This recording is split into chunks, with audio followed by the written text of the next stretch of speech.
Hello everyone, you're very welcome. I'm Ella McSweeny and it's a real pleasure to be with you this morning. And I think we're going to get started because there is nothing worse than delaying lunch for everyone. So we're going to be here until about 1:10. And this session is education and outreach, inspiring public engagement, mainstreaming and awareness raising. And you know, I suppose the obvious backdrop that we all know is the fact we're in a biodiversity and climate crisis. And I suppose a little bit like Bluetooth running in the background, we also have the important work of the Citizens' Assembly that will be coming forward, and also the National Biodiversity Action Plan. So there's an awful lot going on in this space. The tagline for this conference is Act Now for Nature. Those first two words being the most important. So we have three superb speakers. They're going to give a presentation, and then we are going to have a discussion with three guests and try and tease out some of the main points that have been raised. And I'm also going to be dependent on all of you to ask questions and make comments, and anyone watching online as well. I would invite you all to send in your questions and your comments as well, and we will try our best to put the questions to the panellists. But I'd first like to invite our first speaker up, and it is Virginia Teehan, who is the head of the Heritage Council, and she's going to give a 10 or 15 minute talk to you all. Please welcome Virginia. Hi there, good morning everybody, and it's great to see you. I'd like to start by thanking my colleague Lorcan, I don't know if he's in the room, for stepping in at the last minute to chair the session, the last session, which I must say I think was fascinating. The Heritage Council are coordinating both of these sessions, the last session and this session now. But we're here in the background really. The real work happens on the ground, and that is the Heritage Council experience, and I think that's the Heritage Council ethos. It's wonderful for me and for us in the team, and Pierce, my colleague, Head of Communications, is in the room, to see the work that happens in places like Bear Island, the Burn, the work that our kind of growing relationships with NUIG are doing. All of this work informs what we do in Kilkenny, and that's the front door of our headquarters, so we just like to welcome you in. And I hope that the clicker works. And just to say, when we talk about heritage and the Heritage Council, there are three legs to our stool. We're talking about intangible, tangible and natural. And you will see there the academic explanations of each of those facets.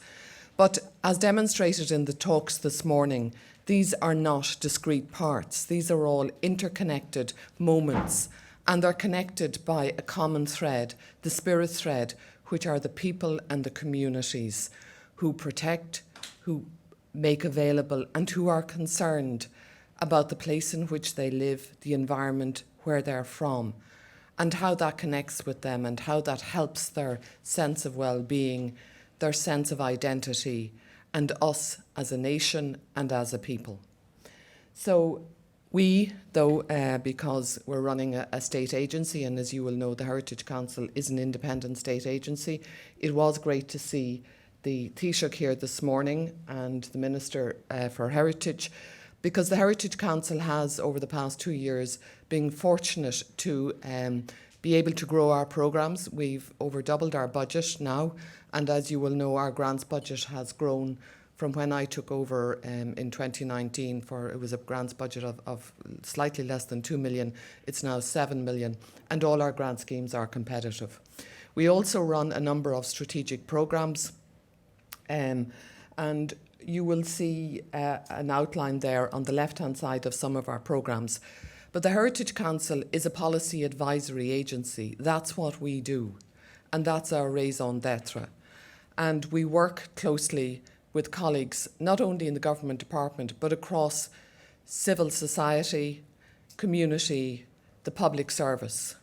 And we do that to examine and understand what are the key issues that are of concern. And in the area of natural heritage, it is important to note that the Heritage Council, in its 27 years of life, has demonstrated a deep commitment, interest and energy to identify and address a lot of the issues around the natural environment. And this is expressed through, I've just cited some of the policy documents which the Council has been responsible for developing there on the left-hand side. I think it is regrettable that some of the recommendations outlined in the policies, particularly the proposals for the landscape policy, that they haven't really been fully adopted or recommended. Perhaps the currents are changing, I think. The mindsets are changing, and it might be opportune to revisit those recommendations because the world has changed significantly and more rapidly because of all sorts of global forces. But the role of the Council in policy development is key. We are an independent voice. We treasure our independence, and we treasure our connections with those people who know best, the people on the ground. You see the expression of some of our policy recommendations on the right-hand side, and our key flagship programme is the National Biodiversity Data Centre, and it's great that Liam is here, and he will be speaking later. Established by the Heritage Council in partnership with the National Parks and Wildlife Service in 2006, it has grown from strength to strength. It is a key part of the national infrastructure in heritage data and in professional standards for collecting heritage information, developing citizen science projects and making them available. We also work on newer projects. I've listed some which relate to the natural environment, Wildlife Sanctuary, which Paddy Woodworth spoke about this morning, and another project which Lorcan has initiated, a brilliant project coming to our natural senses with asylum seekers. One of our keynote events, which people will know, National Heritage Week, which has now grown to be the largest heritage cultural festival in the Irish calendar, a very significant part of our work. And as indeed is the Local Authority Heritage Officer programme, we now have a full complement of 32 heritage officers in each and every local authority. This is a programme run very much in collaboration with the LGMA, great supporters of us and our work on the ground. And it was good yesterday that the Minister was in a position to announce our further extension of our work with local authorities through the development of the Biodiversity Officer programme. And this is a really significant, key, urgent need which needs to be progressed. I know people have expressed concerns that it's a pilot project, but it's important to get these things right. And it'll be important for us to understand what are the needs of the road, what are the needs of the local authorities, and how to make it successful, because this hopefully will become part of the infrastructure of local administration in Ireland.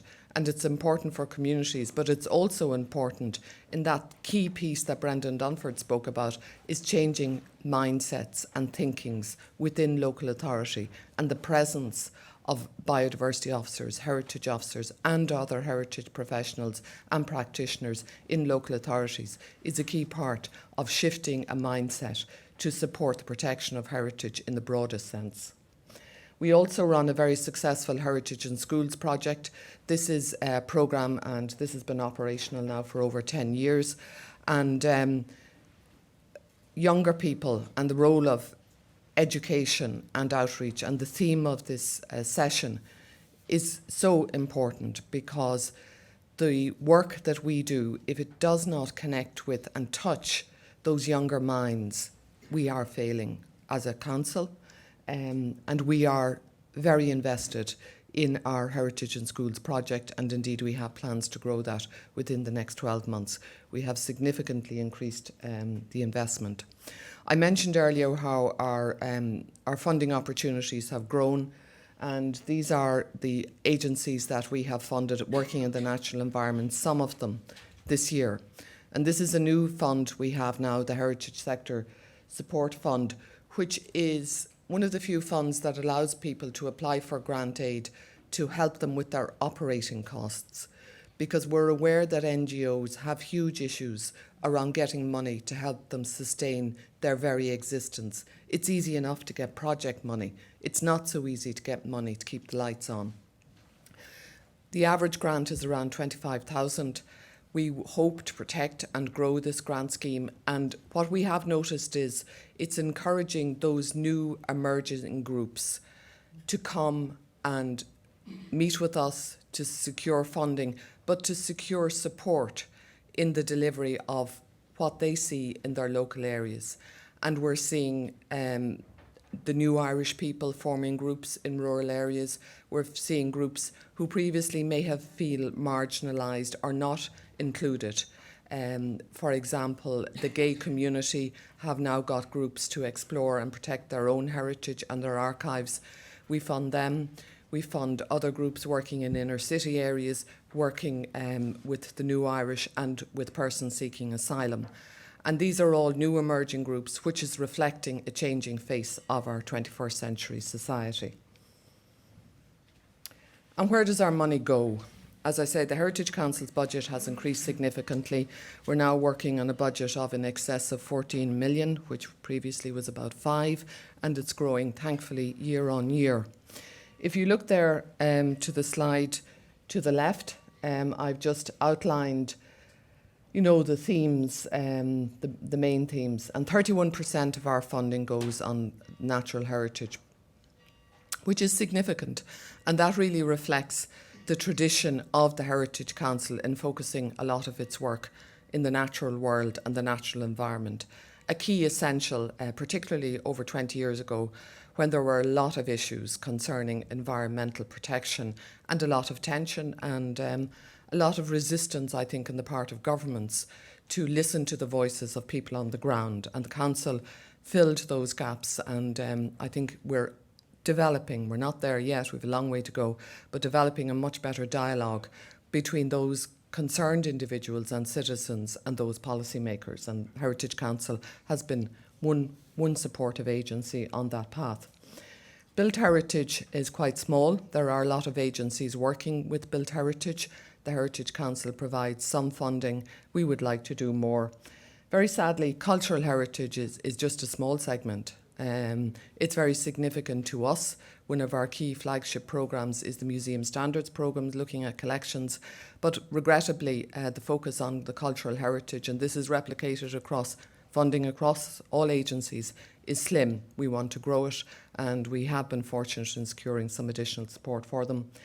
Our public engagement activities, as reflected in education, heritage in schools, National Heritage Week, small but growing part, communications, which is so important for an agency. It's extraordinary that at the moment, well, this is averaged since my appointment, is just 2%.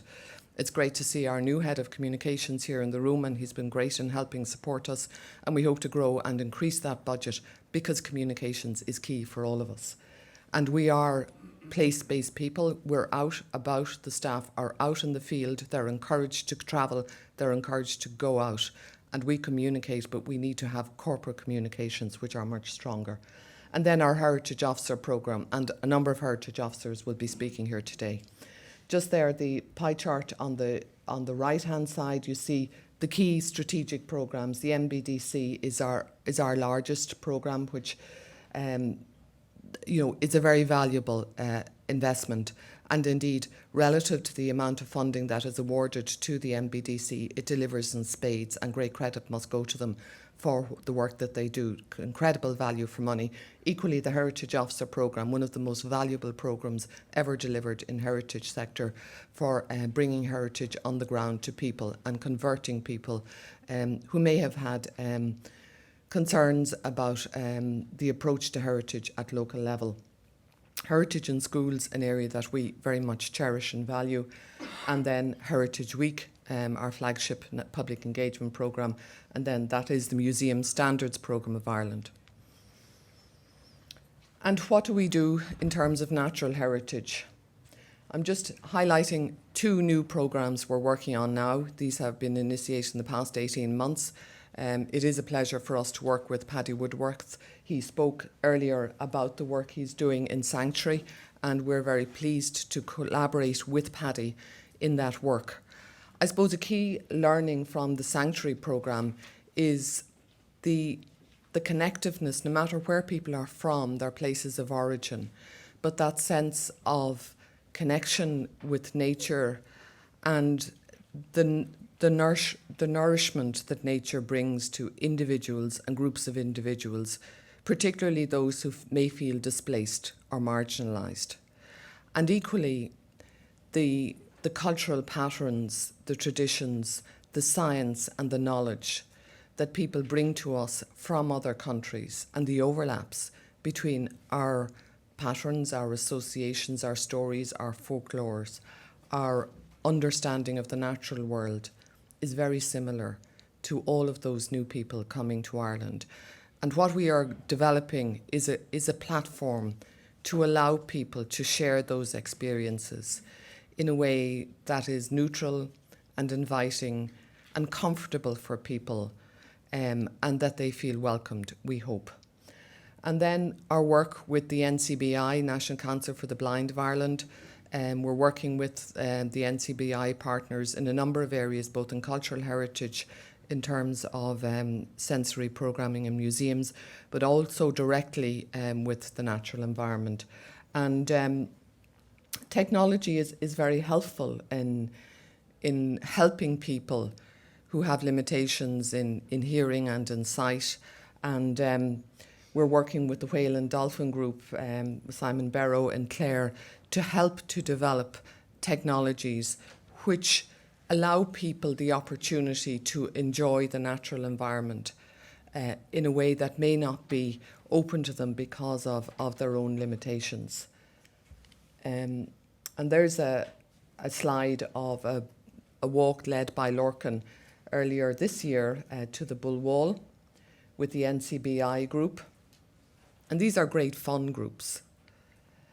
And there's one of the trainers from the NCBI with a small bird, with one of their members. And just that sense of feeling, the tactile feeling the person can experience in a sensory way, probably for the first time, in a safe way, in a way that's comfortable for the person, the world in which they live and which they may never have experienced before.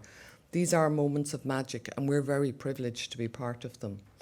This is the person seeking asylum, visiting a farm, I think in County Kildare. Lorcan couldn't correct me. And the most important part of these engagements is the sharing and the breaking of bread together, and the shared stories and the understanding of our common cultural backgrounds and values.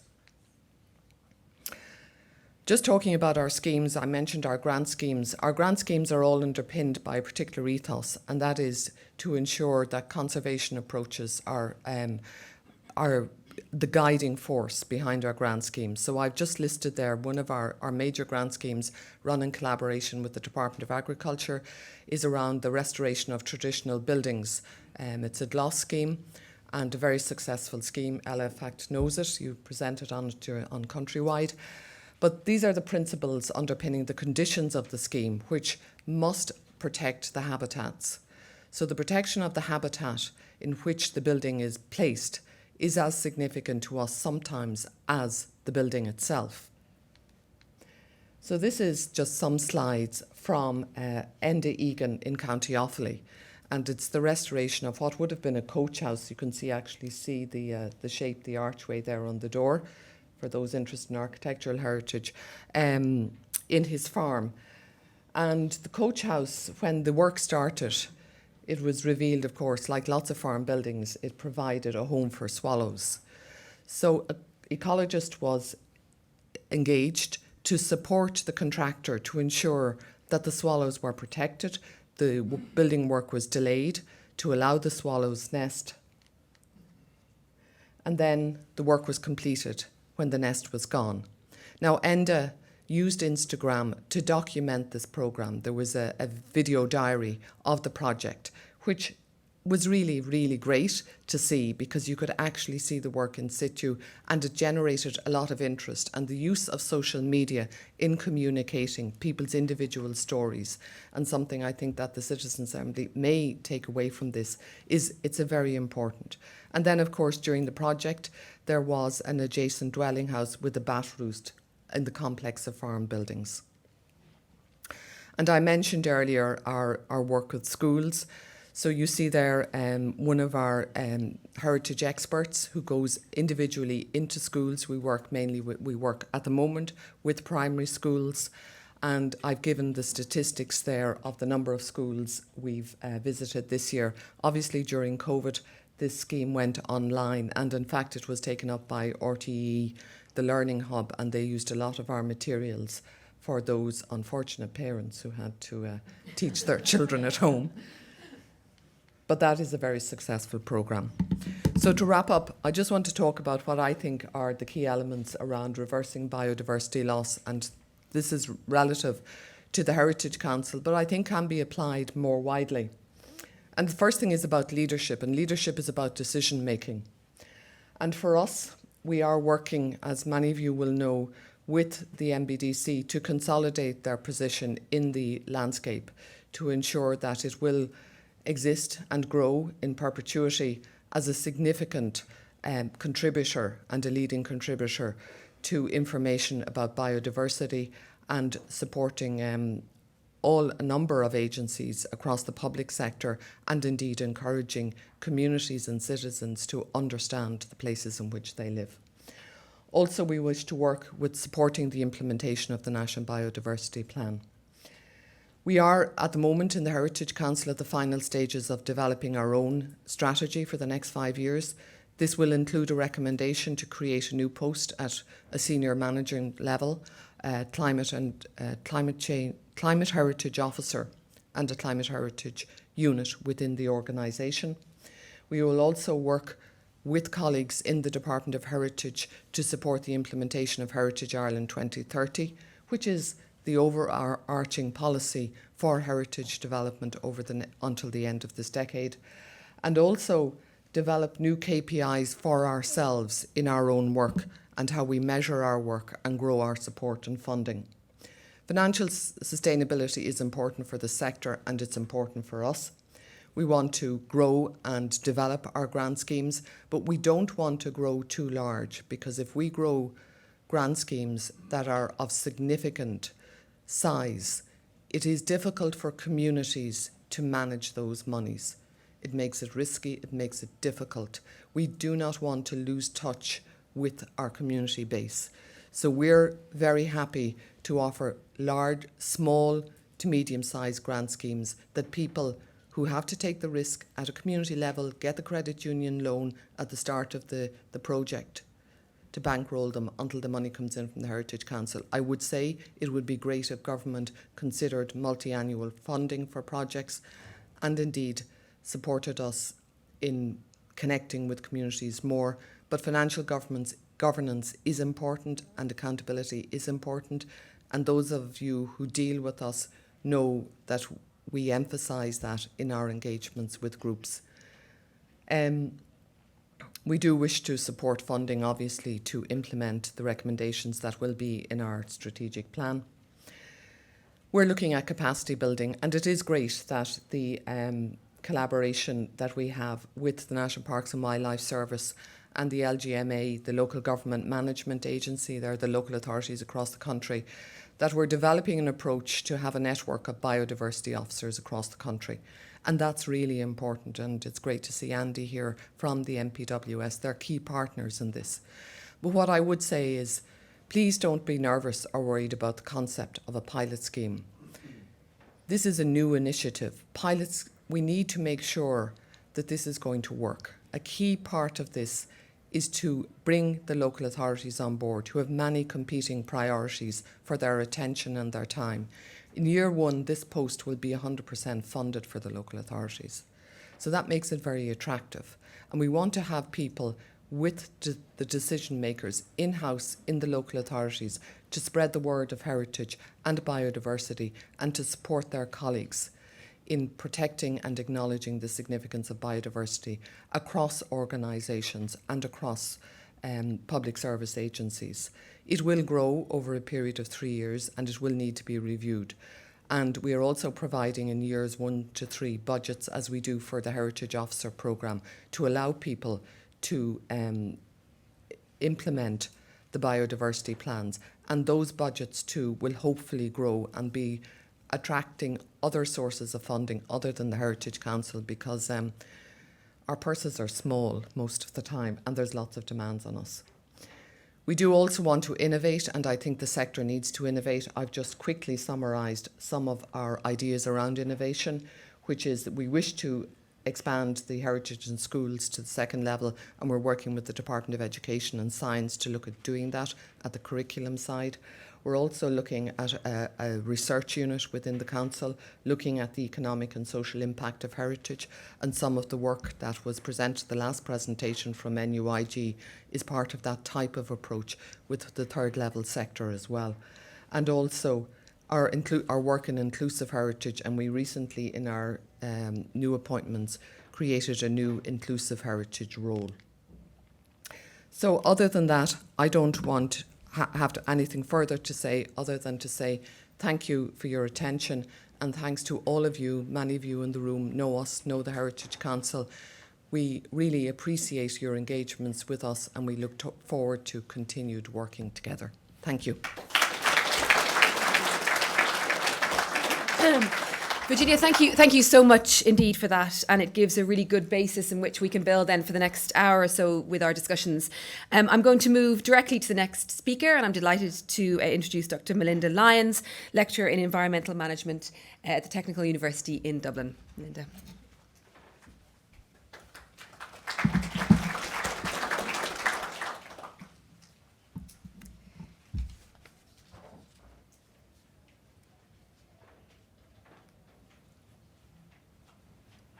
Have we got a presentation? Oh, there we go. Great. So I'm coming to you from the Technological University, Dublin. My background is as a botanist, and I have two questions that I'm going to attempt to address today. How can third level education approach the challenges of the biodiversity crisis, and what skills are needed? So I'm going to start off by talking a little bit about natural habitats, and it is a biodiversity conference and I can't resist, and I just think it's something that is so fascinating and so interesting. But one of the things that I see in my role in education and just in my general life as a botanist, one of the things that I think is that there's often a disconnect between the contemporary perceptions of biodiversity and the body of knowledge that we actually have. And I think a lot of the time that body of knowledge is not known about, and it's often certainly not drawn on. So what I'm talking about is scientific and also historic and evidence-based knowledge.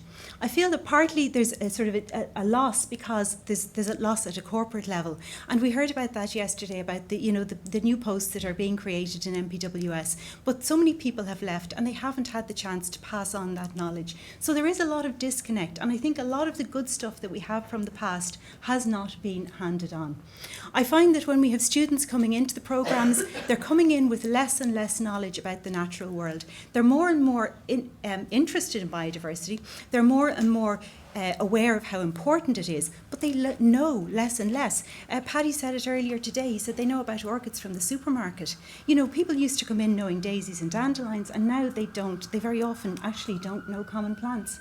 So what I think that we need to do is we need to reconnect all these things within our education system, and I would certainly say that at third level there's a key role in the study and understanding of the body of knowledge of natural habitats. Now I've put a photograph of a dune slack. It's not very far away, it's on Bull Island.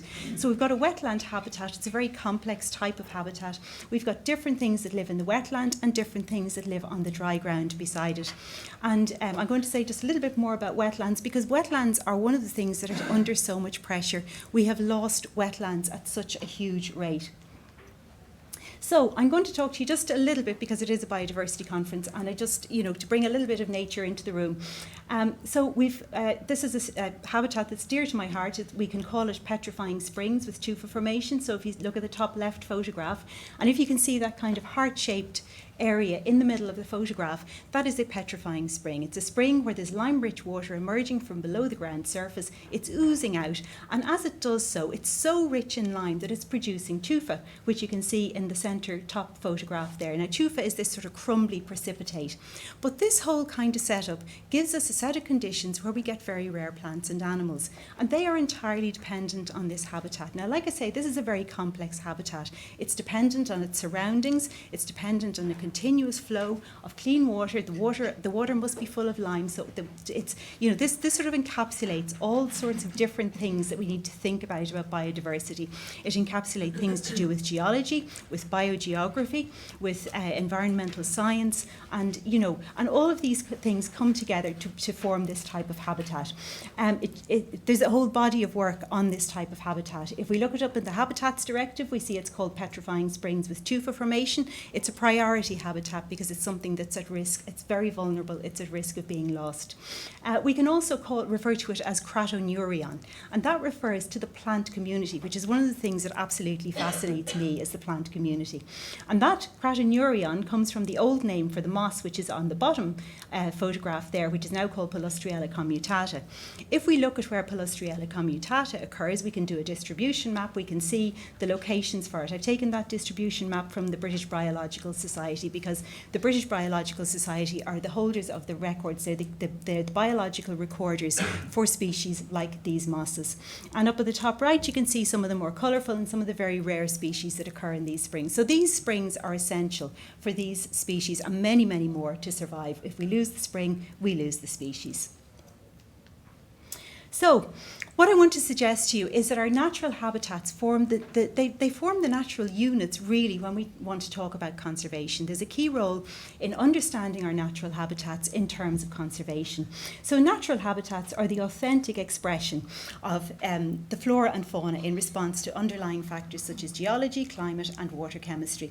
And I want to, you know, I think it's really important that we think at third level about investing in understanding this, because it's something that was taught very much in our universities of the past, but it's actually been lost quite a bit. You know, the study of these types of aspects of natural science is not taught in the same way that it would have. So students need to be grounded in this. They need to understand those underlying factors and how they work together. And they need to recognise the importance of these things if we're going to actually deal with the survival of the rare and endangered species and habitats. And this brings me on to my second point, which is that we need to develop field skills to a high level. So I'm talking to you as a university lecturer, but I really feel that, you know, there's so much we can do in university, but it goes much beyond that. And partly it goes into the whole area of the clubs and societies who have the body of knowledge when it comes to fieldcraft and when it comes to species identification. This is a meeting of the Dublin Naturalist Field Club at Gurley Bog, led by Maura from MPWS, huge experience and insight. But the group of people attending the outing are also experts in so many fields. We have experts in taxonomy and experts in the whole history of landscape change and in understanding the landscape. So the discussions that go on at these types of meetings are, you know, they're sort of once off, they're unique, and they are of huge and immense value. And we really need to listen to these types of inputs if we're going to understand what we need to do about biodiversity. So we've got to build on species identification skills. We need to really recognise the role that these clubs and societies play. They are really, in many ways, the custodians of our natural history knowledge. There's a tradition there. That tradition goes back to Robert Lloyd Prager. He operated through the field clubs, through the Belfast Naturalist Field Club and Dublin Naturalist Field Club. And those field clubs are carrying on that level of tradition and that type of scholarship. They are the natural experts in many areas. They're the referees for species, and they have the skills, the biological recording skills. They're involved in maintaining standards. So universities have a huge role to play in initiating this and then in directing students on into these clubs. But it's more of a lifelong learning process, really. Yeah, okay. So this, I'm going to just skip over this, but I mean, there's lots of sort of logistical problems that get in the way, and of course the old chestnut of insurance is the first one, but we've really got to get past all these things and move on. We need to think outside the academic calendar. From my own point of view, it's a real frustration. I do most of my field work in the winter, and we've got to look at how we can really, you know, move beyond that. But just the final point then, sorry, not quite the final point, this one, some of the experience, you know, when I thought about bringing students out into the field, Some of the things that just really you cannot do if you don't go out into the field. Bringing them out onto a bog and having them feel the bog wobble under their feet is huge. Sending them off rock pooling, and that's the photograph. The top photograph is a butterfish that some of the students found themselves. They came back, they didn't know what it was, but they were so excited, and it's just really wonderful to see them, learning at that level. So my final point then is to critically assess what is of value. So we can learn about habitats, we can learn how to identify species, but we've got to understand the significance of these things. We've got to be able to put them into context. So interpretation of the significance of fieldwork results, so we end up with knowledge as opposed to just data. We need to really, as a matter of priority, ensure that there's no further loss of habitats. I think that, but to do that, we have to understand what our habitats are and what's of importance. We need skills in habitat management. Again, we need skills on the ground. We've heard so much about that earlier on, especially in relation to the burn and so on.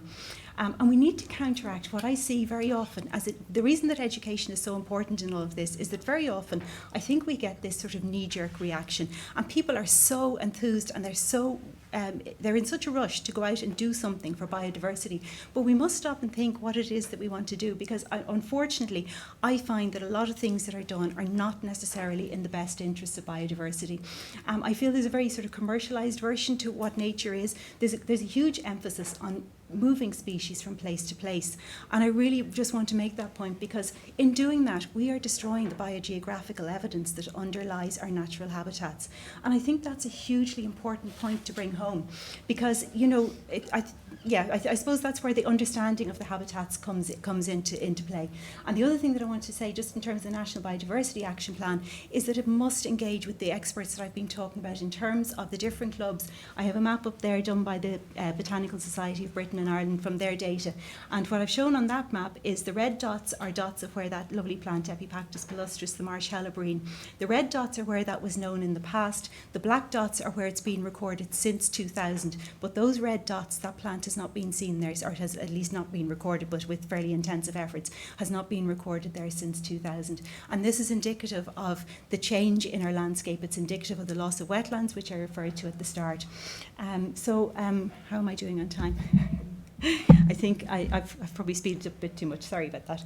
Anyway, just to leave you with a sort of a summary then of what I think are the main points: to study, to understand, and to deepen the body of knowledge of our natural habitats, to build skills in the field, in fieldcraft and species identification, and to critically assess what is of value, which is so important. All of those things work together in a way that is incredibly important, so that what we do for biodiversity, with all our best intentions, with all the the goodwill that's out there, that we make sure that we are actually doing the right thing. And like I say, it is not always necessarily what people sort of first assume, I suppose. So I think those things work together. These are just some of the photographs of field trips that we've had with my own students, because getting them out into the field, getting them in contact with nature and learning those field skills, I think is just hugely important. So thank you very much.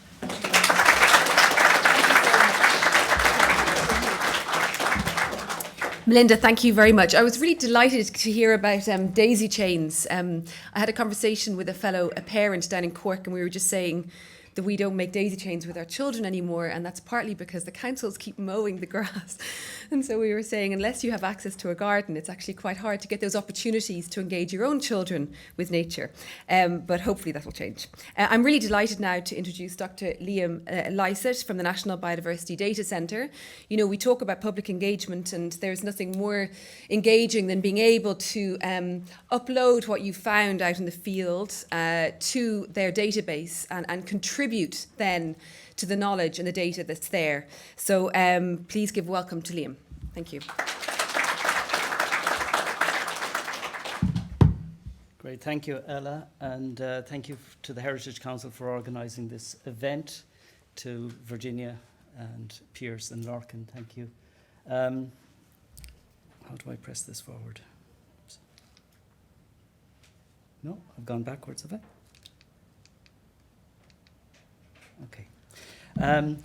Just to say that the National Biodiversity Data Centre is a programme of the Heritage Council, and over the years the Heritage Council has been absolutely tremendous in terms of the support and fighting our corner. And thank you very much for the kind words, Virginia, but Virginia is too polite to say that on occasions there's obviously an element of us being the troublesome child. So through everything, we do really, at the back of it all, we really do appreciate all the support, and thank you for that. And just on a personal level, it's really nice to hear Virginia articulate the importance of policy advice of the Heritage Council.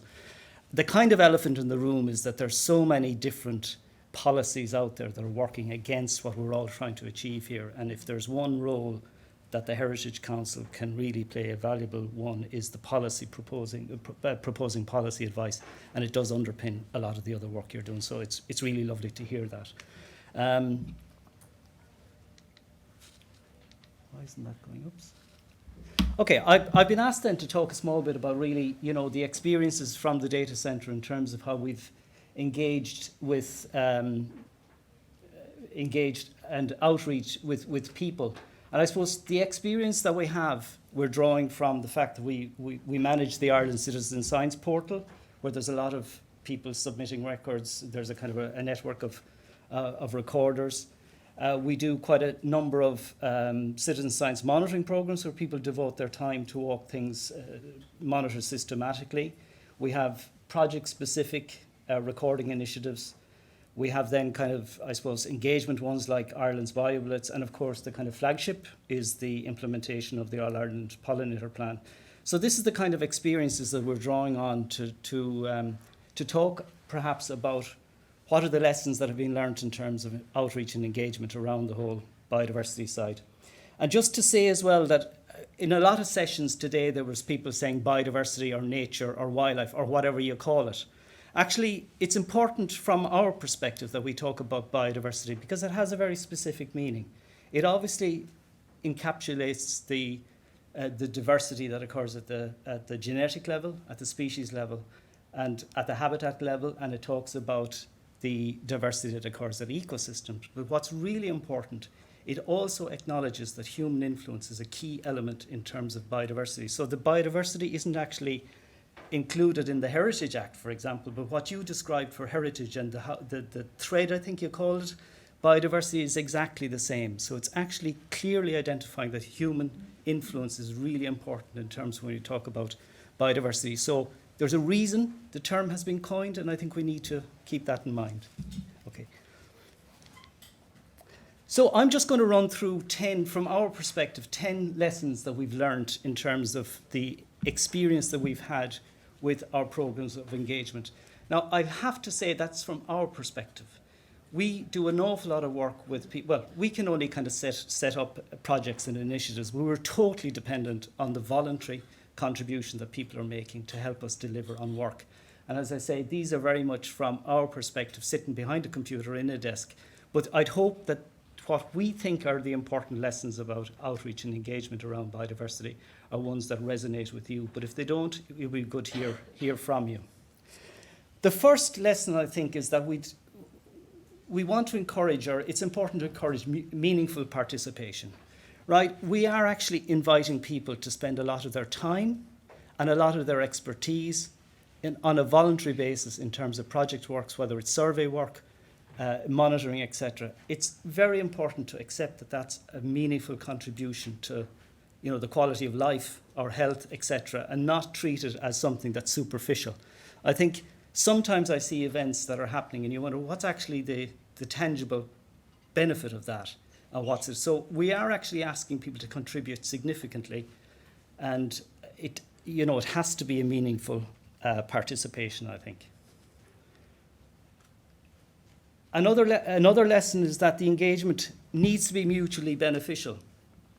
It's important if you're asking them again to devote of their time, that not only is the project or the organisation or the event benefiting from their contribution, but that they can take something away, whether it's lifelong learning experience or the satisfaction of something done well, or the fact that they're contributing to a real project. So it has to be mutually beneficial to be of value.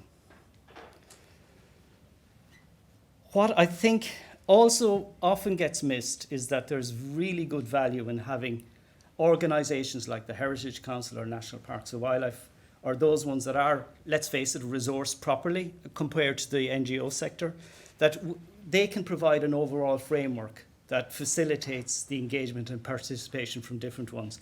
Like from our own perspective, I think one of the successes of the All-Ireland Pollinator Plan is that the energies went into providing the framework, and whether you're a local group, you have a garden, you're different sectors, you have a framework and a structure that if you do something, you know you can contribute to the greater whole.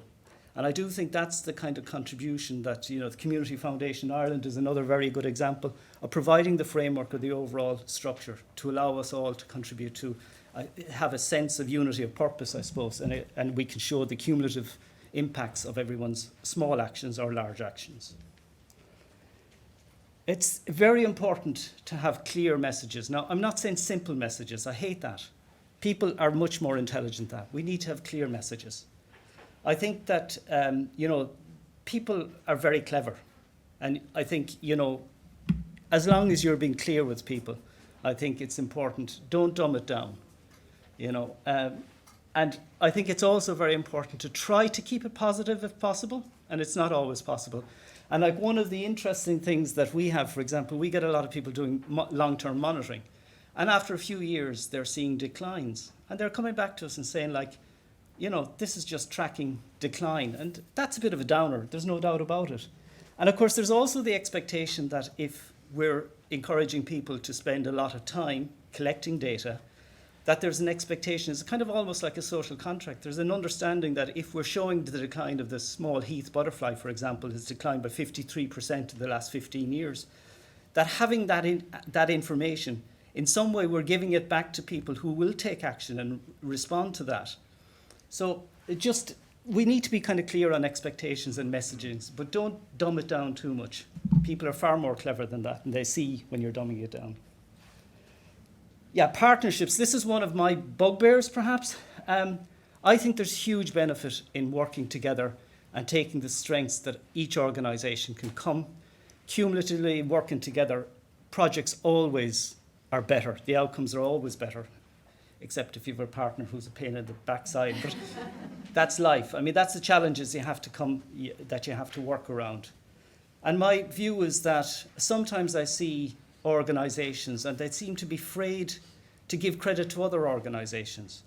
My view is that if you have a successful project, everyone can bask in the glory of that.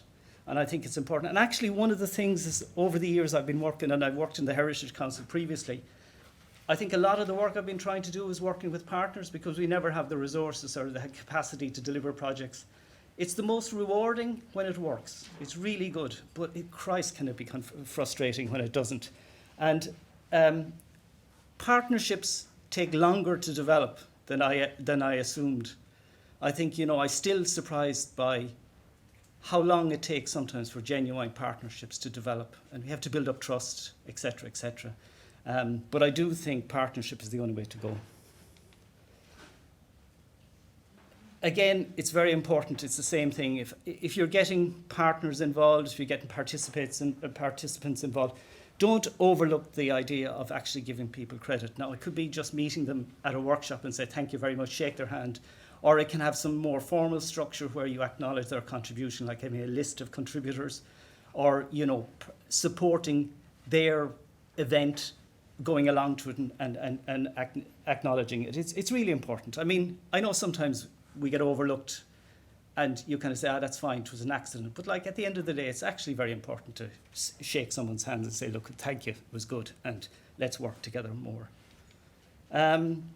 One of the important things from our side is that I think projects do have to promote the free and open sharing of information and data.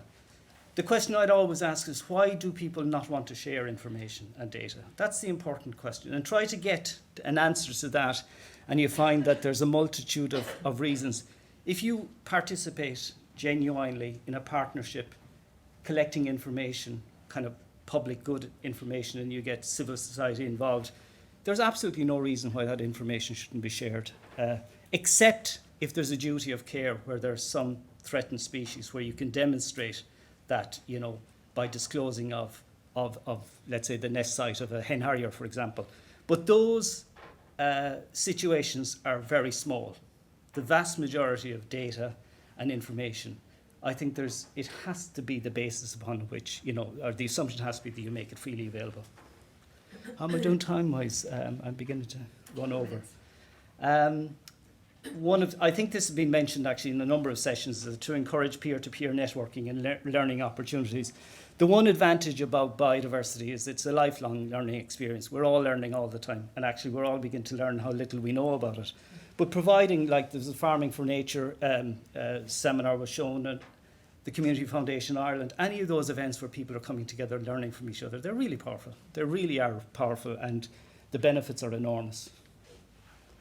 I think Virginia mentioned that. I think we have to promote and communicate the work that we're doing, both to get to meet a wider audience, but also to show the results of the work that we're doing.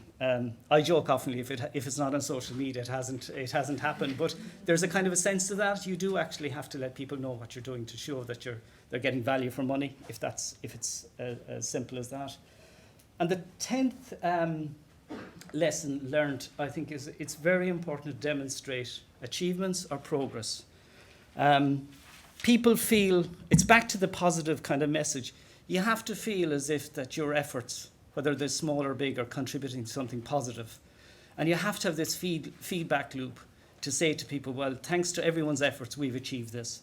And to make sure that people feel that actually their contribution is real and that it has some positive benefit. So I don't want to say any more, but I just run through those. And I think, and as I say, they're very much from our perspective. And those of you who've engaged with us on projects, maybe you say this is a load of rubbish, but it would be good to get feedback and critique of these. So thank you very much.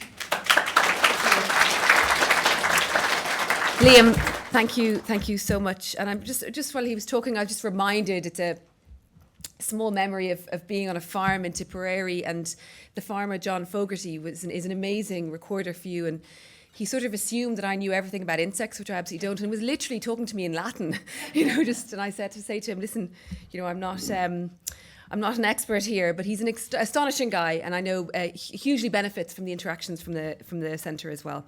We're going to go straight on now to the session where we can have a bit of interaction. So I'm really delighted to introduce our 4 guests. I hope Lorraine is also here. Lorraine is here, fantastic. So I'm going to introduce our guests, and it's a chance, I suppose, to tease out some of the points that have been made and get some sort of feedback and questions from all of you as well. So I would ask the guests if you wouldn't mind taking a seat. Maura Kiely is Chief Executive Officer of Leave No Trace Ireland, which is based over in Westport, the outdoor ethics organisation that promotes greater awareness of responsibility for outdoor activities and the protection of outdoor spaces as well. Maura, if you'd like to put your hand up.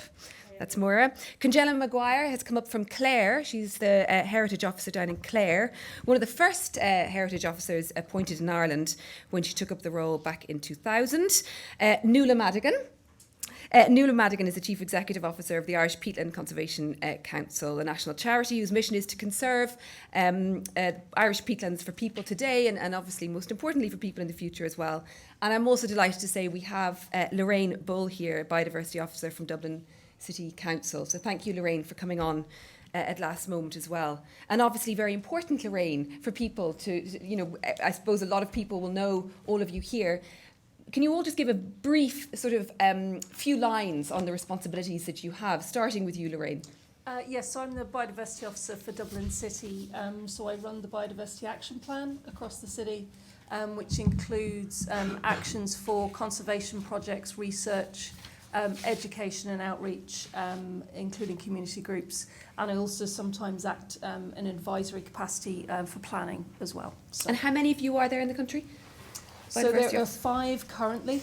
So there are 3 in the Dublin area. We've got Dublin City, Fingal and Dunleary. And we also are on a partnership called the Dublin Bay Biosphere. So within the Dublin area, I liaise with, so it's Hans Visser and Anne Murray often, and also Rosaline, who's the Heritage Officer in South Dublin. So, thank you. Maura Kiely. Hi, we are Leave No Trace Ireland, and we're the national body that produces guidelines so that when people go outdoors to recreate, they have very clear, simple advice on how to do it in a responsible, respectful way. And we do that through education, research and partnerships, which we'll touch on later on. And our offices are based in Westport in County Mayo, which is an all-island organisation. So while we're based in Westport, our remit covers the island of Ireland. Thank you. And Congella. So I'm the Heritage Officer with Clare County Council, and I suppose I have a wide and very varied role.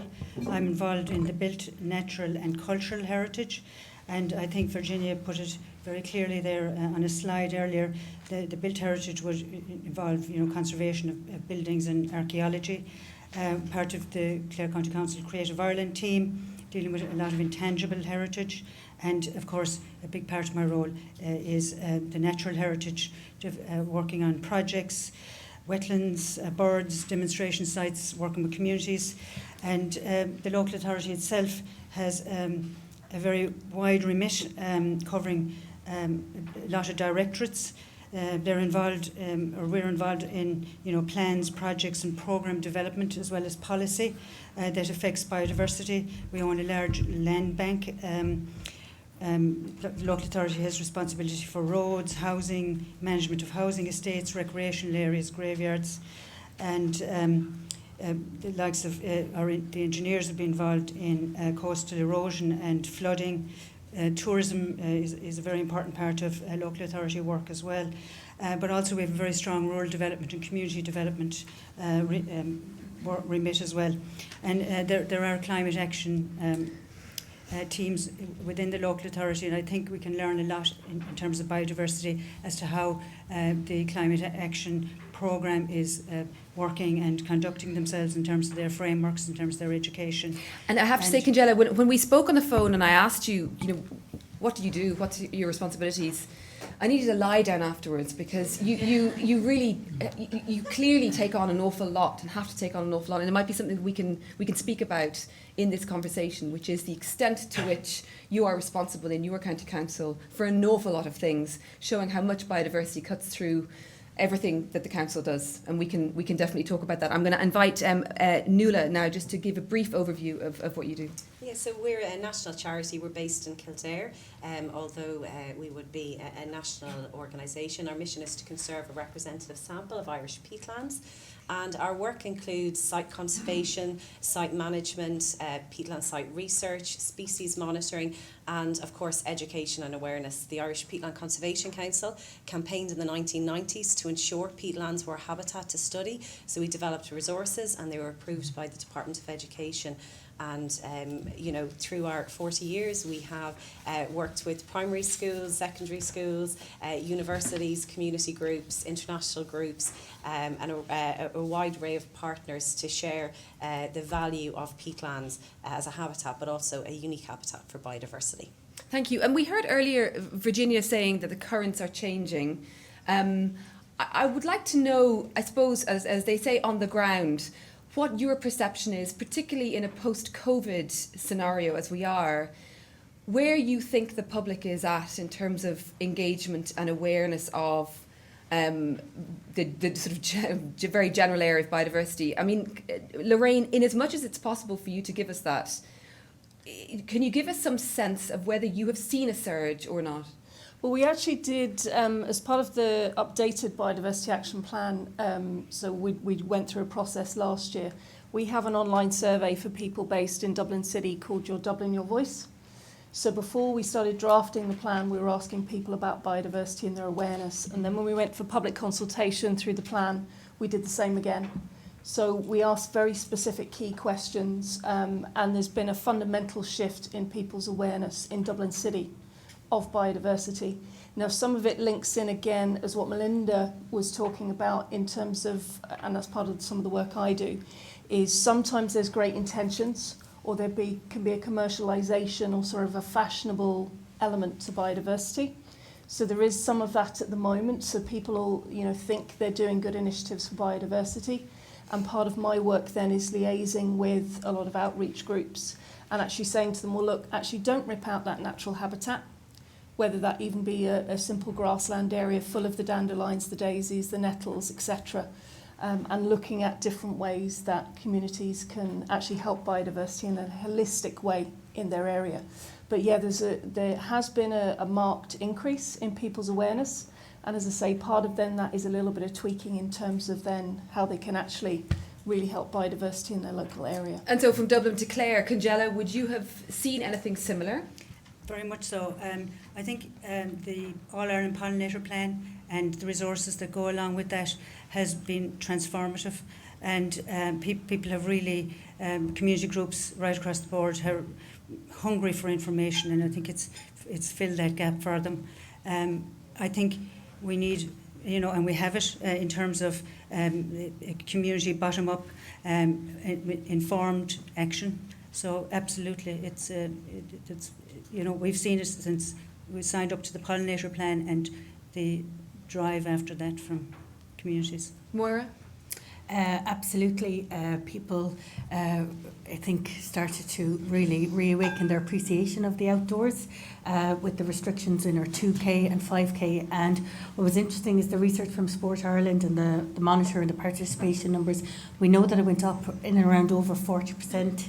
But we also know it was very interesting that people were unaware of what their behaviour was. The correct behaviour was when they go outside. So that was very interesting for us to understand and really make sure that we responded to that, to give people really clear, simple advice when you go outside and how you can connect with biodiversity.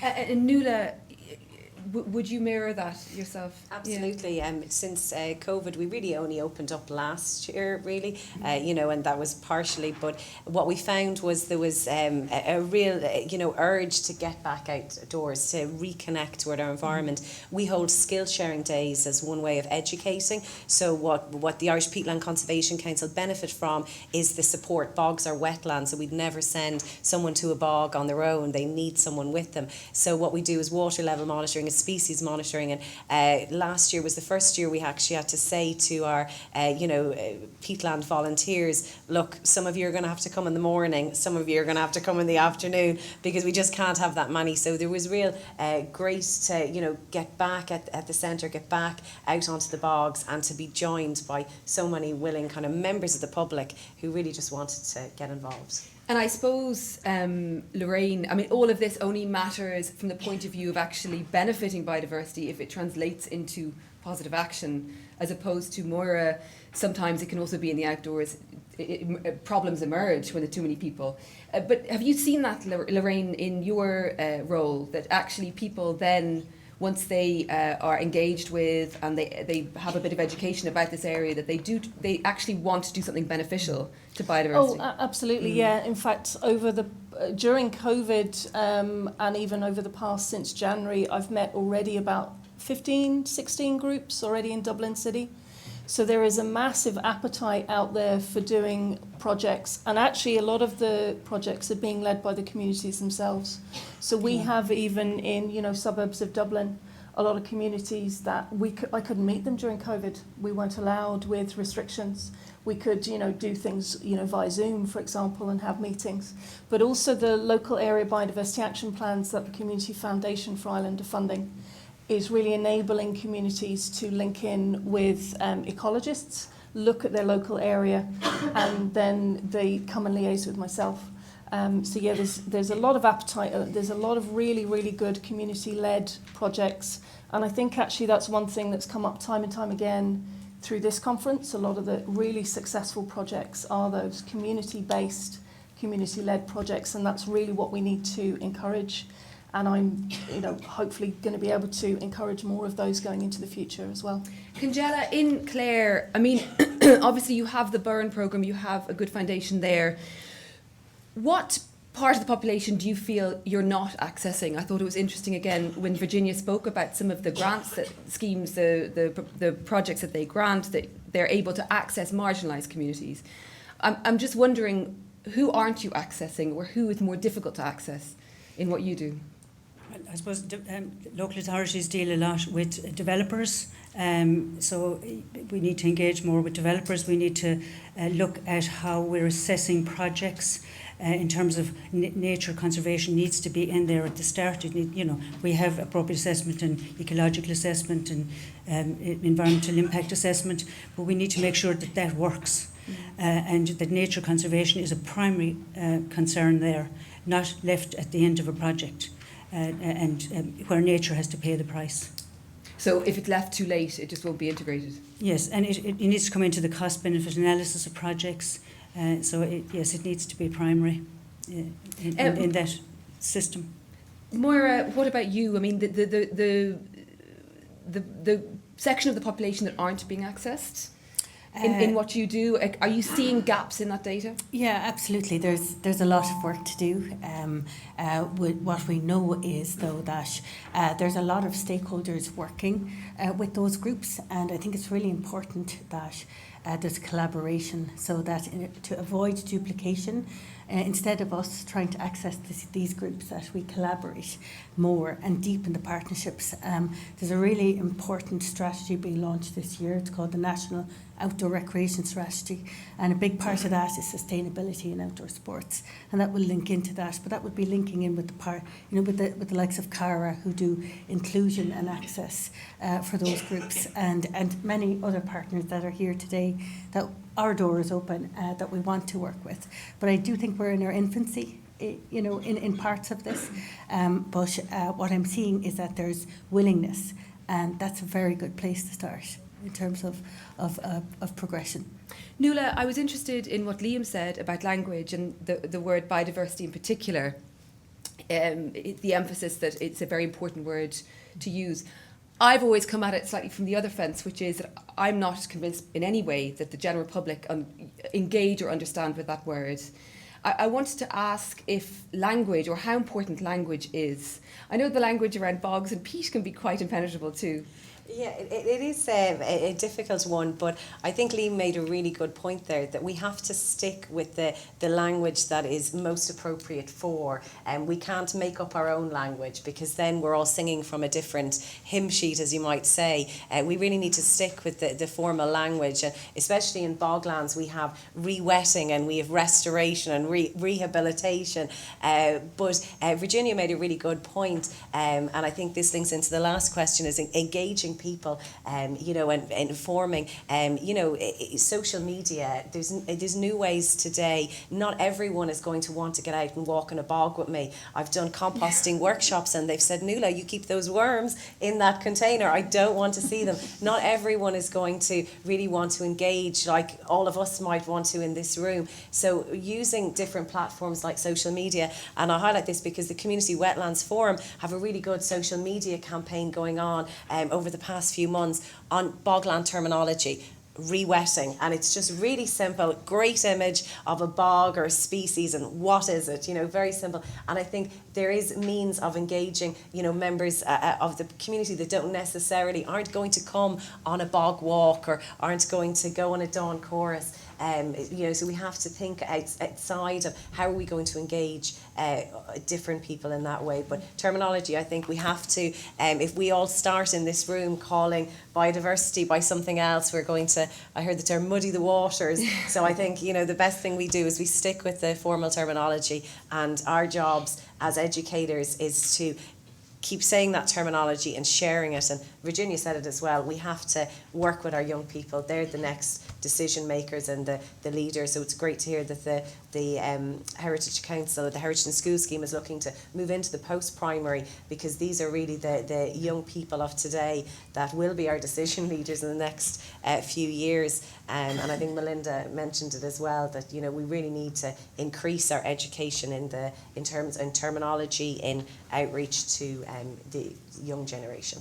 And you did mention that the IPCC has been campaigning for decades about the curriculum? Yeah, so we actually, one of the first, it was my colleague Dr. Catherine O'Connell who took Peatlands and developed resources, Peatlands in the primary school curriculum, a day on the bog field study guide, and had that tested and piloted and eventually approved by the Department of Education, so that no matter whatever school you're going through, you have the ability to teach and learn about bogs in schools. However, there are gaps. It's really a kind of a teacher's preference, and I'm a very specialist on boglands, but I understand there's beautiful coastal habitats and mares and turlocks, and so maybe I'm a bit biased when it comes to peatlands, and I understand you have to look at what's in your local environment as well. So if you are in Dublin city centre, or if you are out in the coastal area, maybe the appropriate habitat that you explore is your parklands or your coastal areas.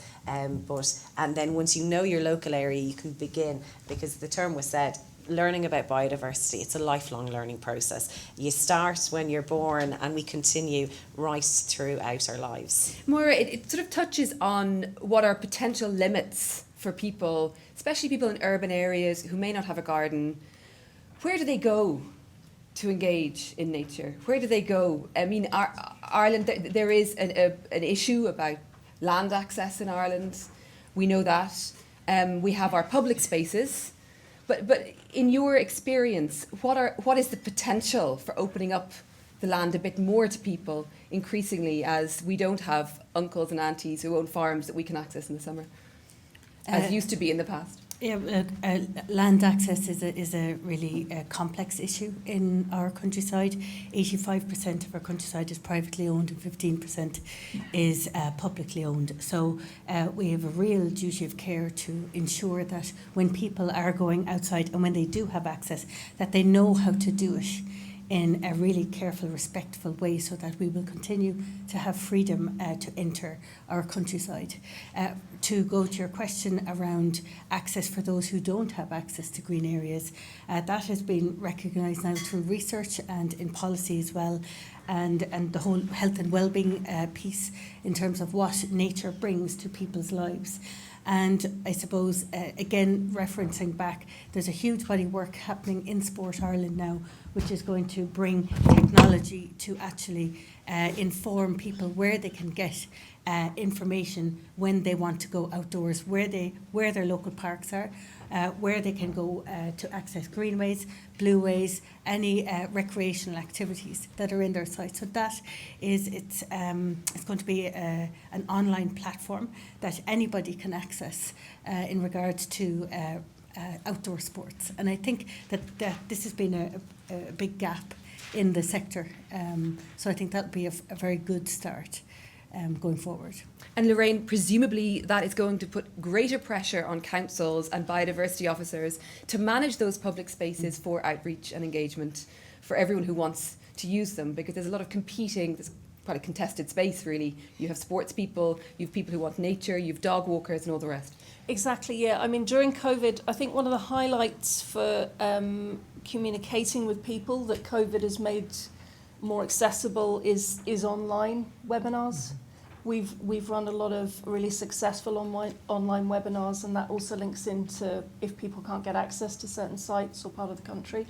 But certainly within Dublin, even though there was restrictions in terms of how far people could travel, we have seen unprecedented numbers of people in our parks and open spaces across Dublin, and that in itself, caused a lot of disturbance for wildlife, and also then, as I say, there's a limiting factor in terms of you've got lots of different things competing against one another in terms of the sports facilities, etc. So part of actually what we do through the Biodiversity Action Plan is, and through the Biodiversity Network as well, is actually link in with a lot of those other departments. So I would link in with the sports section within Dublin City Council and with some of the other sections. And then when we're actually bringing people out into the natural environment, again, we're also promoting the Leave No Trace method. This year we're actually working with the DSPCA to do community outreach for helping people, find out about how to control their dog in open spaces. and techniques that they can use, and knowing that, okay, these birds that they sometimes just presume, okay, oh, the dogs are having great fun, the birds are having great fun, the dogs are chasing the birds and the birds are flying away, and isn't this great? So part of that is actually bringing them on board and saying, well, actually, no, that's having a direct disturbance. And we have a lot of migratory species in Dublin that fly for thousands of miles and need to build up their fat reserves. So years ago, there would have been much more of a fining method, a restrictive, and now it's more sort of actually trying to work with the people and do more of an education and outreach. And just out of interest, do you work with farmers in North Dublin? Or is there any? Well, Hans Visser would work, with the farming community in Fingal. Within Dublin City, a lot of my work is with community groups, but there's community gardens, we've got allotments, there's the parks and open spaces. And then also through the biosphere, then we link in with the likes of Dublin Port and other businesses as well.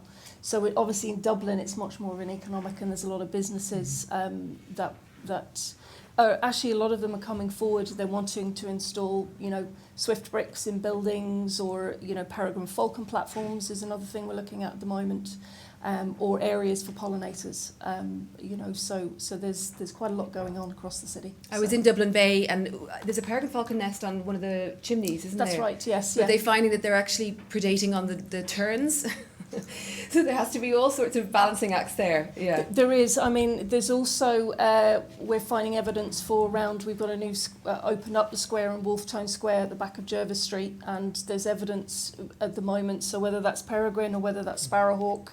But we're starting with Birdwatch later this year, a raptor protocol and citizen science project through the National Biodiversity Data Centre in order to capture where the raptors are more in our city. Because the problem sometimes with Dublin is we don't always know sometimes where some of these habitats are, where possibly in a country environment you have a lot of farming community, they know their land intimately, but we're dealing obviously with members of the public and lots of business and infrastructure. So. Congella, you said something really interesting to me on the phone the other day. You said community does heritage, professionals do biodiversity. Because we were talking about the difference between Heritage Week and Biodiversity Week and how the public responds to that. Can you talk a little bit about that? Well, I think that was the context of Heritage Week and Biodiversity Week. And Heritage Week is hugely successful.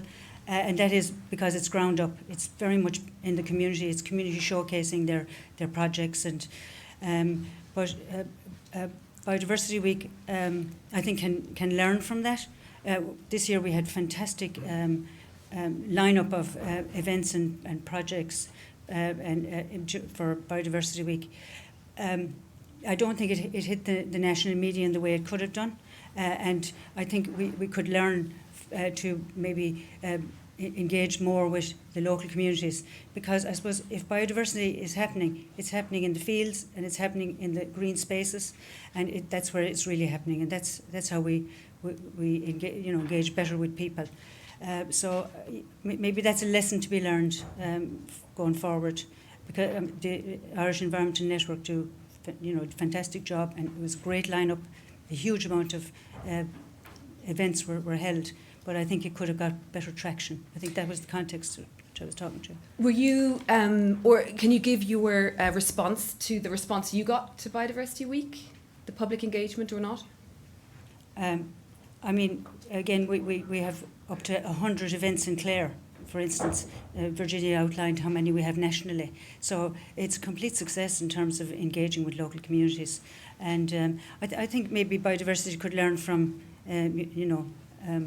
how other events, as I said, about the climate change, how that's been rolled out, or the frameworks put around all that.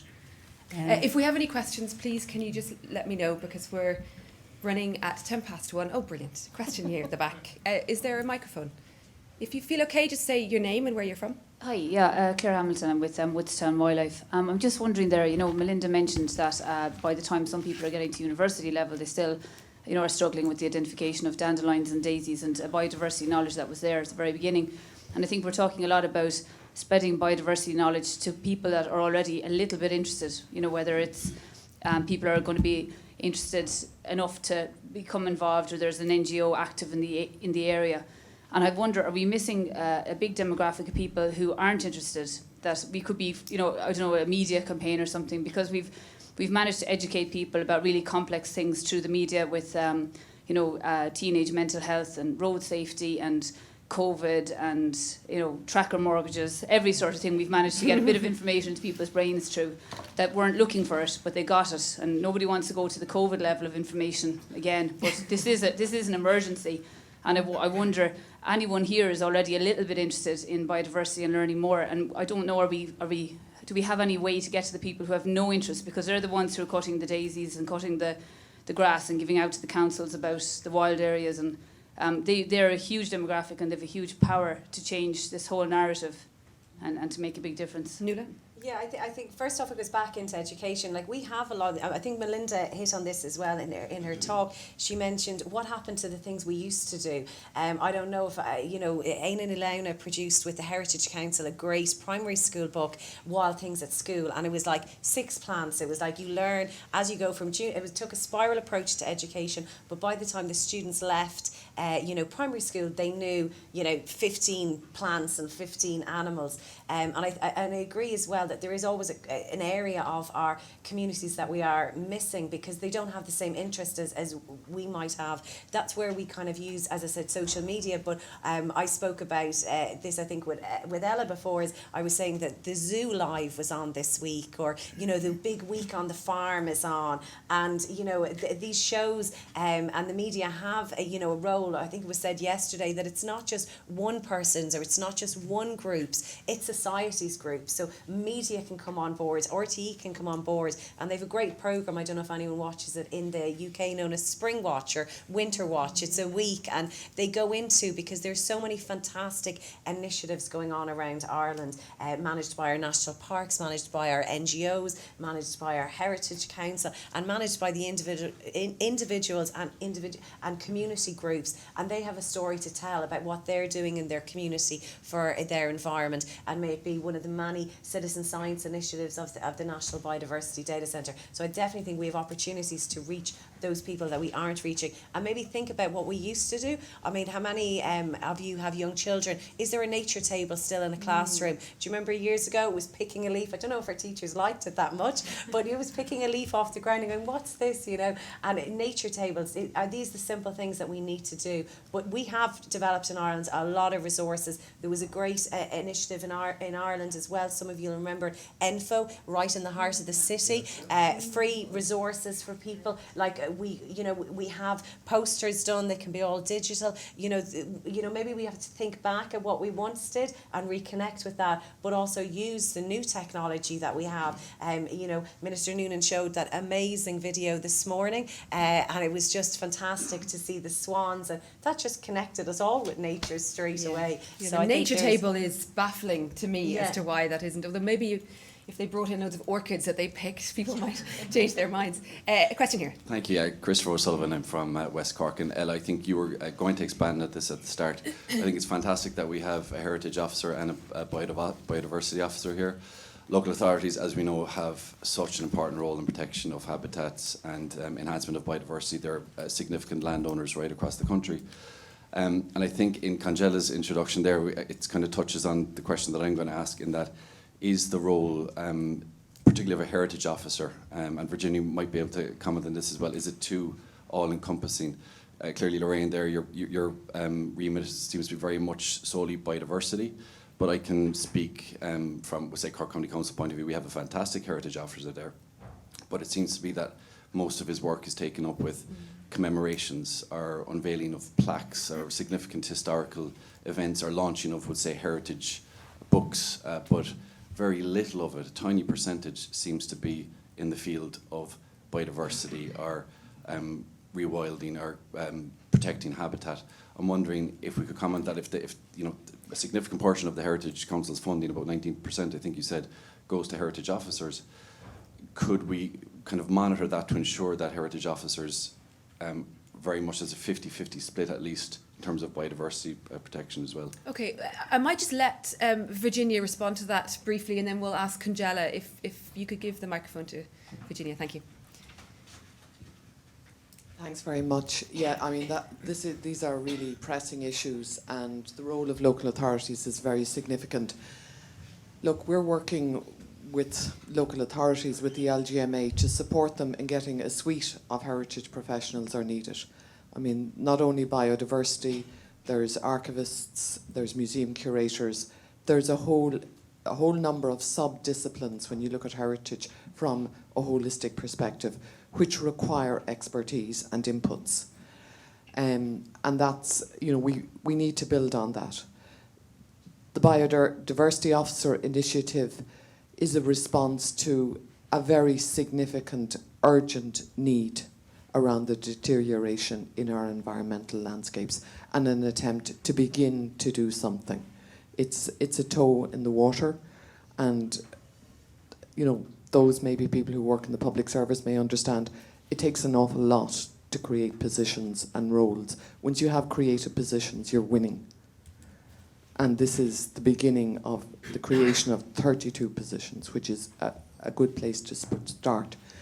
Coming back specifically to the role of the heritage officers, the role of the heritage officers is very much defined by the heritage fora in each county, which are representative of the groups in the county, and equally by the flavour of and the character of each local authority.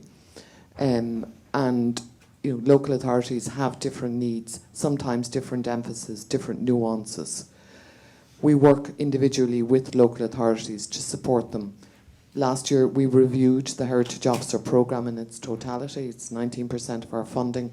We fund on a sliding scale from 75 to 25% of their salaries in perpetuity. We also provide annual budgets for heritage officers, and we do other provisions of financial supports for them. We're looking at the contract we now will develop with each local authority to agree annual objectives, and that will be defined and agreed between the local authority. There's huge work to be done. It's just the start. And if you look at cultural heritage, if I was in a room of archivists, museum curators, there'd be huge issues too. It's all across heritage. Okay, thank you. You might give Sean the microphone. Just 1 second, Sean. Congella, do you want to very briefly, because I'm mindful we need to wrap up, very briefly just respond to Christopher then? Yes, I think there's a team required in local authorities, a team that works for biodiversity. I am very anxious that we get biodiversity officers soon. And we are enabled further by funding that's coming down from the Heritage Council, and funding for communities and for our work as well as funding under the National Biodiversity Action Plan. So there's a lot going on as well on a positive side, but there's a lot to be done. And Congella, I mean, the tagline is "Act Now for Nature." People are talking about implementation and making things happen, because there's no point having a whole lot of policies on the shelf if no one's doing anything about it. Is it possible to even begin to address the biodiversity crisis we are in without having those teams in place, starting with a biodiversity officer in place in every county in Ireland? Well, I think it's crucial, absolutely. But also an initiative that I'm working on as well is, training the local authority staff, because all those things I mentioned earlier, it's the staff that are carrying out those jobs, maintaining the green spaces, doing the drainage works, the engineers. And so hold up if you can what you have, sorry to interrupt you, but you have developed this folder. Yes, I have. Briefly, I've done it with JBA and Jean Hamilton, who's now a wildlife ranger in Kerry. She worked very much on this, so it's best practice guidelines. And it's bespoke for Clare County Council, but it could be rolled out nationally. And there's a huge amount of information in here. There's a huge amount of literature, background, and best practice. And we need to do more training with our own people and really bed this in. Okay, and finally, Sean, briefly, please. Yeah, hi, Sean Hartigan. I'm a county councillor in Limerick City and County Council, and I've worked for a long time in environmental education. I think if the interest in biodiversity has increased, it's increased from a very low baseline. Now, Congella has touched off the question I was going to ask, and the question I was going to ask is, Lorraine and Congella, how would you rate the knowledge, awareness of biodiversity and empathy for nature amongst the executive, the staff, the councillors and the contractors, the people who pay you, working for local authorities? Okay, that's a good question. Yeah, Lorraine. It's mixed. And I'm sure Congella will possibly agree with me. Like, as she was saying, a lot of the work I actually do is also educating our own staff. And a lot of them are actually very keen and interested in biodiversity. When I go out to a lot of our park staff, if there's an opportunity for them to get involved in citizen science or recording, they actually get very into it, very excited about that. Contractors is another story because again it's mixed. Some of the time it's to try and actually prevent maybe areas that have been planted or allowed to grow, actually to preventing them to be cut by the contractors. Certainly from the council's point of view, I've recently in Dublin City just literally been presenting to councillors. There's a lot of councillors from different political parties now within the mix, without getting too specific. And that's also really helped as well. I get a lot of councillors now contacting me and saying, look, I've got these groups. How can we actually help you? So I have a few of our councillors also doing that as well, because they're aware of resources. Because, I mean, I know from myself how busy I am within Dublin City. So I can't even imagine how heritage officers in some districts. So in some areas, you might even need more than one biodiversity officer. You'll need your biodiversity action plan, but that's a lot of conservation and research. But then you'll also need increased facilitators and people to coordinate education and outreach, within their districts. Congella, on Sean's question, I mean, I presume your response has been to develop this folder because you've seen that there are gaps there. Yes. You also said, biodiversity is seen as something to get to when the serious stuff has been dealt with. Yes. Like it's like the dessert. It's not the main course. Yeah. I think the power is with the people. I think to influence the local representatives, they're very engaged. I present often to the SPCs and the council, and that's a great way of keeping people informed. But the change is driven by the people and the people approaching their elected representatives. I think that's really powerful, and people are listening now. Thank you. And I want to finish, because we do need to wrap up, with a question for all of you, which is, what would you like to see from the National Biodiversity Action Plan? Nuala, starting with you. The Minister is floating around here somewhere, but... Yeah, I suppose it is act now, and it is action. I mean, specifically from Peatland, they're a very complex issue. I could be here all day, but I think in as one we're line. focusing in education, I think we need to acknowledge that we have the building blocks in this country. We have inspiring heritage in schools specialists. I see Airfield, a member of Airfield sitting in front of me, an education officer there. Our museums, our national parks, our environmental awareness officers within our local authorities, our heritage officers, our educators from our ENGO network. We have the building blocks to really share the value of biodiversity and to inspire the next generation. And I think that needs to be in our biodiversity action plan, is putting the resources in place, as Congella said, taking action, getting the biodiversity officers into our local authorities. And Lorraine, what about you? Presuming, I should add, that it will be implemented. Well, I was actually just at a session this morning about aligning biodiversity and climate actions. And that's even an action I have in the plan, because there are a lot of large-scale projects out at the moment that are in the planning process that are to reduce, obviously, emissions, which is positive, but how they're actually being developed and rolled out is going to have potentially devastating impacts on biodiversity. So while we need to obviously reduce our emissions, we need to make sure that we do that in a way, that doesn't impact biodiversity. That and invasive species, we need them, and I know they're talking about a national invasive species, but we really need to look at putting more investment into treating invasive species nationally. Maura. We'd like to see a coordinated national approach to awareness and education. There's a lot of people doing a lot of fantastic different initiatives, and I think that it can be pulled together as part of this action plan and avoids duplication, and it strengthens and collaborates the partnerships. The second piece is, I think we need accountability on the impact of these educational programmes. We need evidence-based research on the attitudes and the perceptions of our young children, our primary school children, our youth. our adults and our communities, because all the approaches are different. And if we're to inspire behavioural change on this topic, we need to have evidence that we're doing it in the right way. Congella. Informed, bottom-up approach. I think we need a framework for delivery. We need to make sure that it can deliver, and we need to work with the allies and bring the allies together and the people that are actually rolling out the work at present, as well as the new ideas. Thank you so much. We can take one more question before we finish, because I know your hand has been up. Very briefly. If you speak very loudly. Okay, wonderful presentations. Louder if you can. Yeah, thank you. I think I've heard a lot, and what kind of, I know there are lots of local initiatives, but I'm not hearing the words creation stewardship and story narrative, and I'd love to see in the primary, the post-primary schools and schools sort of how children can get involved creating. Think of all the green space we see in our landscapes, which are just grass, and they have if they were even allowed to grow, they'd have lots of different species. But what those spaces could be if we allowed people to get into them and create them. And I absolutely agree that going out on the field trips, capturing the hearts of students, and then bring that back and let people, students, the disengaged people, everyone, start to just create, and you'll see a change.